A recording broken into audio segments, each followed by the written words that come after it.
Spoon white sauce pasta எப்படி செய்யலான்னு பார்க்கலாம். வாங்க வீடியோக்குள்ளே போகலாம்.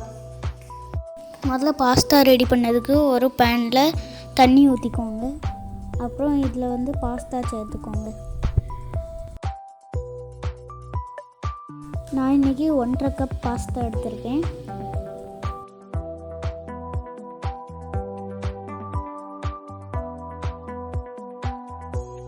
இது கூட கார்ன் சேர்த்துக்கலாம். நான் இதில் ஒரு கார்னோட பாதி தான் எடுத்திருக்கேன்.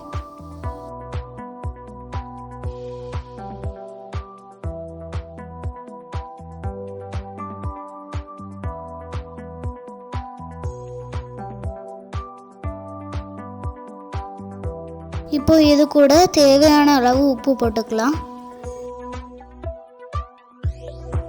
இப்போ இதை மூடி வச்சு வேக வச்சிடலாம். இப்போ இது செய்யறதுக்கு தேவையான வெஜிடபிள்ஸ் அவ்வளோத்தையும் கட் பண்ணிடலாம்.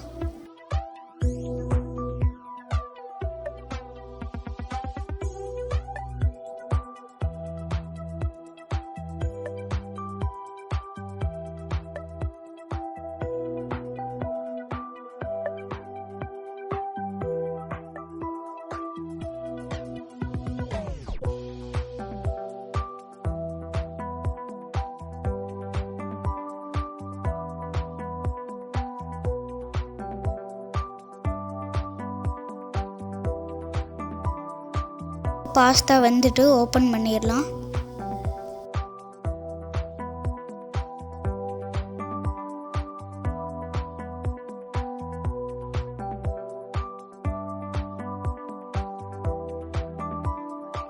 இப்போ பாஸ்தாவை வடிகட்டிடலாம்.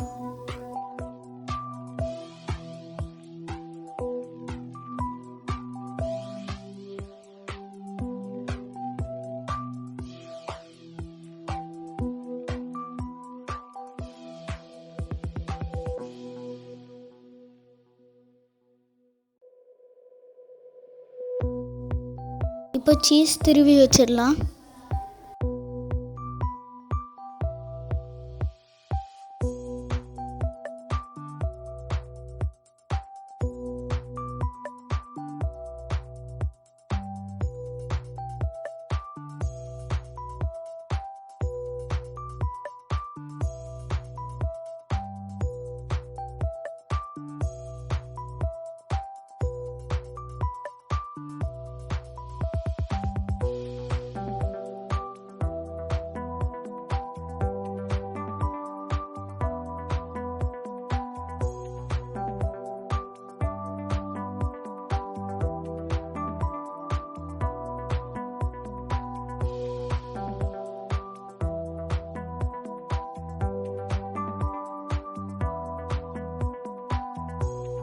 இப்போ ஒரு பேனில் ஒரு டேபிள் ஸ்பூன் போல் பட்டர் போட்டுக்கலாம்.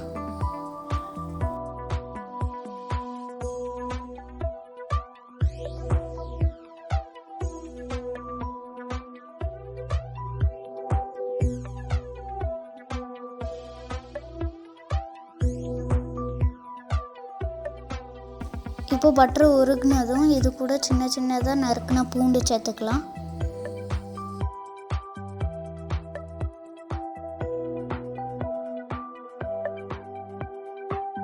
இப்போ நம்ம வெட்டி வச்சுருக்க காளான் இதில் சேர்த்துடலாம்.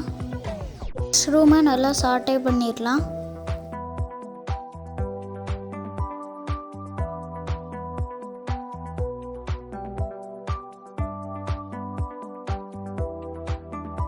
சாட்டே ஆனதுக்கப்புறமா இதில் கொஞ்சம் கேப்சிகமாக சின்ன சின்னதாக நறுக்கி வச்சுருந்தேன், அதையும் போட்டுடலாம்.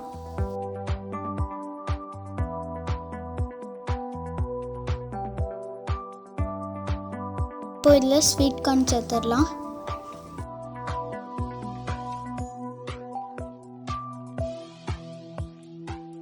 இப்போ இது எல்லாத்தையும் 2 to 3 minutes நல்லா வதக்கிக்கோங்க.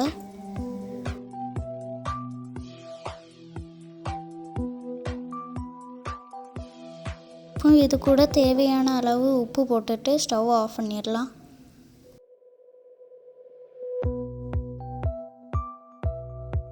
இப்போ இதை ஒரு பவுலில் மாற்றி வச்சிடலாம். இப்போது நம்ம ஒயிட் சாஸ் பண்ணிடலாம். அதுக்கு ஒரு பேனில் 1 டேபிள் ஸ்பூன் பட்டர் போட்டுக்கோங்க.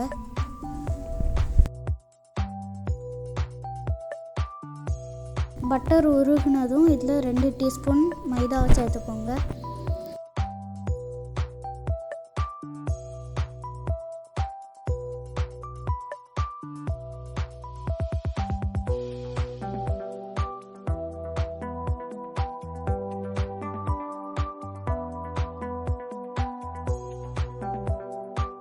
இப்போ இதில் 1 கப் பால் சேர்த்துக்கலாம்.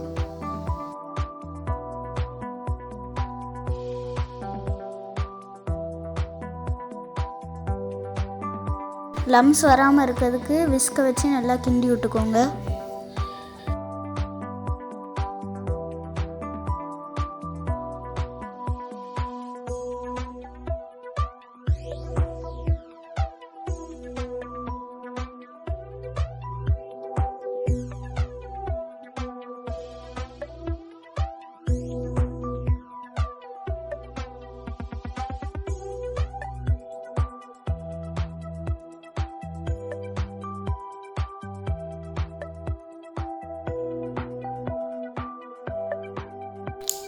சாஸ் நல்லா திக்காயிட்டு இப்போ நம்ம இதில் பாஸ்தா சேர்த்துக்கலாம்.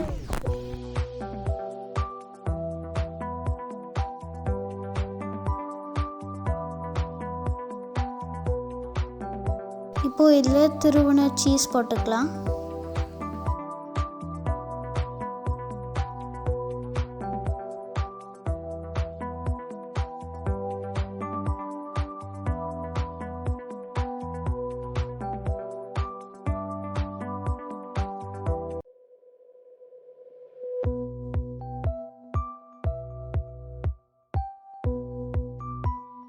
இப்போ நம்ம சாட்டே பண்ணி வச்சுருந்த வெஜிடபிள்ஸ் அவ்வளோத்தையும் உள்ளே சேர்த்துடலாம்.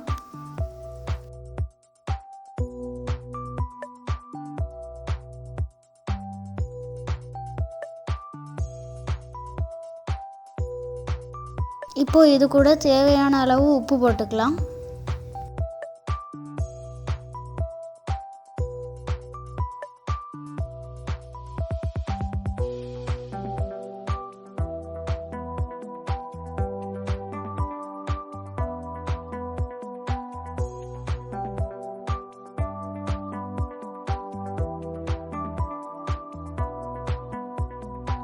இப்போ இதில் பெப்பர் பொடி போட்டுடலாம்.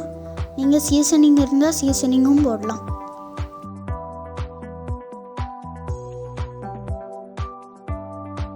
ஸ்டவ் ஆஃப் பண்ணிடலாம்.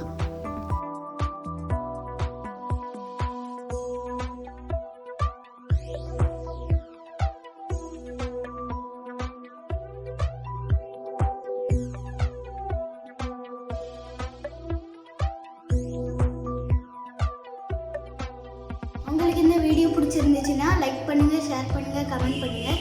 மறக்காமல் சப்ஸ்கிரைப் பண்ணுங்கள். பக்கத்தில் இருக்க பெல் பட்டனையும் அடிச்சிருங்க. தேங்க்ஸ் ஃபார் வாட்சிங். நான் இப்போ சாப்பிட போகிறேன்.